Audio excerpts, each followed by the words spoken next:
Have you seen the viral video of the heartbroken girl who asks, how can I get over my ex if my brain can't stop thinking about them? Good morning. I'm not just trying to cry on TikTok. I need your help. I woke up nonstop crying about my ex, missing him so much. And I'm overwhelmed that I will always feel this way or that this person will always cross my mind. Again, I'm trying to not just cry on this app. But I don't have health insurance at the moment, so I don't have a therapist. I have friends who've been really great. I just don't know how to get through today. How do you get through where your brain just can't stop thinking about them?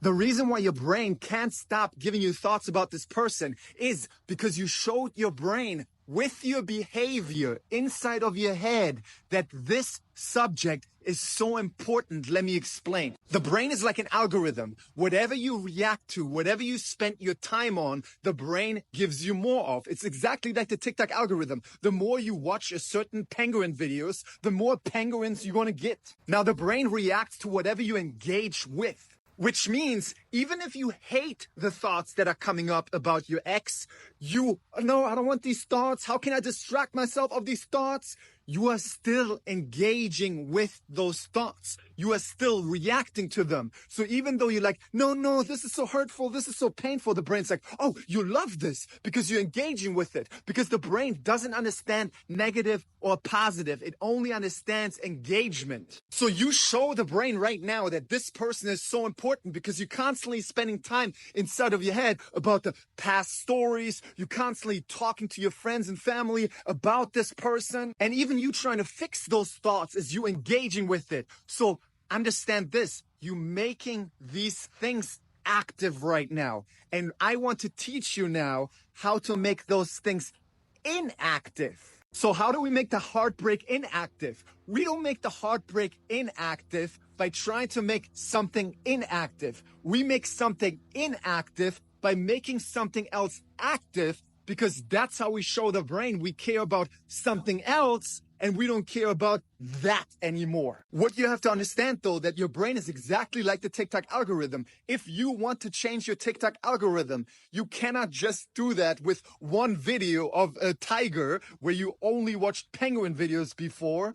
You have to show the algorithm over time that your new interests are tigers. Which means that while you're watching tigers, the brain, the algorithm will still give you a lot of penguins. But if you, while focusing on the tiger videos, get upset that the penguins are still coming, you're still engaging with the penguin algorithm, aka the heartbreak algorithm. And because you're giving it your watch time, you never let go of the penguin algorithm. I shouldn't have chosen penguins. They're too cute for the exes. So now you know why some people say, oh no, I tried focusing on something else, but these things are still coming. It's because you hating on that these things are still coming, which is still showing the brain with your engagement that you want to see more of the penguins. So you are not getting over heartbreak by trying to get over heartbreak. You're getting over heartbreak by focusing on something that you want to grow while being okay that the heartbreak is there, while accepting it. Let me explain, because I know this is really deep. Okay, so the brain has to run out its old algorithm, which means the brain will continuously give you uncomfortable emotions and thoughts. If you keep trying to fix those uncomfortable emotions and thoughts, guess what? You keep feeding the old penguin algorithm. So if you, for example, keep trying to get relief that the ex-partner is not dating someone new by checking on their Instagram stories or their Snapchat, you are engaging with that algorithm. Okay, so now I'm telling you the most important thing. So take your cute penguin ears or whatever you have and really listen. You have to shift your obsession. You have to shift your priority. Even though you don't feel like it, because the old pattern, the old algorithm is going to give you feelings of trying to go back because you showed the brain how important that ex-partner is.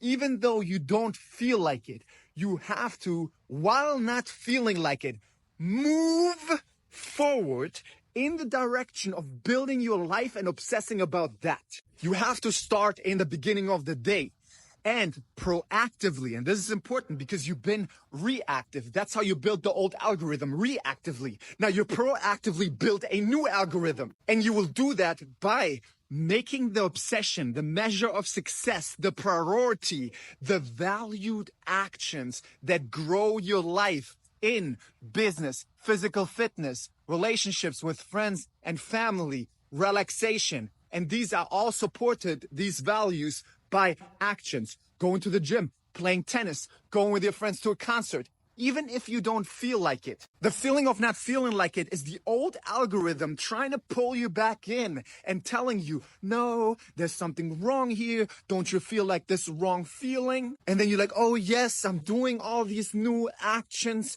but why do I still feel wrong? I have to go back and fix something. Don't go back. That's the trick. You want to be like, yes, I'm not making the measure of success the feeling. I can have any wrong feeling and I make the measure of success. I celebrate myself for the actions that grow my life. And I understand that for some time now, my algorithm has to reset. And the old algorithm doesn't like me to reset a new algorithm because the old algorithm thinks I'm running into danger because I taught the old algorithm that this person is so important. So now the old algorithm gives me all the thoughts and feelings that it knows I used to react to, even the stories, might there be a soulmate? So your job is to ignore the old algorithm, to be okay with uncomfortable emotions and move forward from the beginning of the day. Because if you start the beginning of the day ruminating, checking your phone, if they texted you, spending time inside of your head, you're creating a snowball effect that makes it harder for you to not do compulsions. I know I'm giving you a lot of information, but stay with me. I'm trying to give you in one video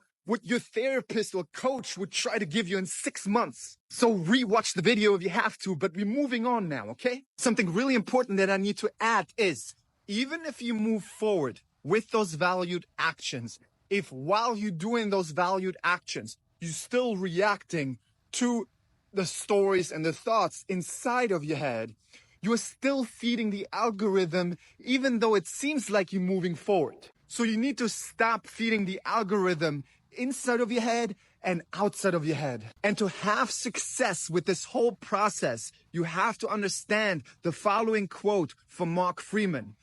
People overestimate what they can achieve in a short time, and they underestimate what they can achieve in a long time. This process will not only help you to get over heartbreak, this process will make you a healthier human being. You literally learn how to break patterns, how to make old toxic algorithms inactive.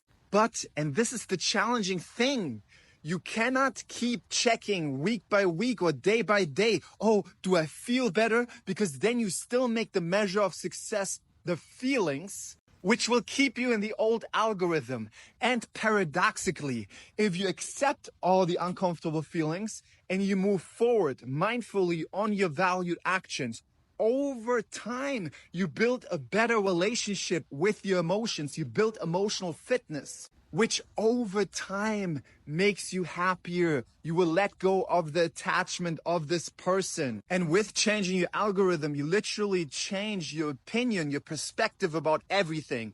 And in 3 months, in 6 months, in a year, you're going to look back and you'll be like, I can't believe I ever wanted to be with that person again. But that's because your reality is not warped anymore by the old algorithm. And by acting on your valued actions and creating a life that you're excited about while having any emotions, you show yourself that you can trust yourself and that you take your little child by the hand, building a life which will help you to be more stable in future relationships and not losing yourself in relationships and not chasing happiness in another person. If you're still here and you want to change that algorithm, get over heartbreak, build emotional fitness, check out the emotional fitness book in the link in my bio.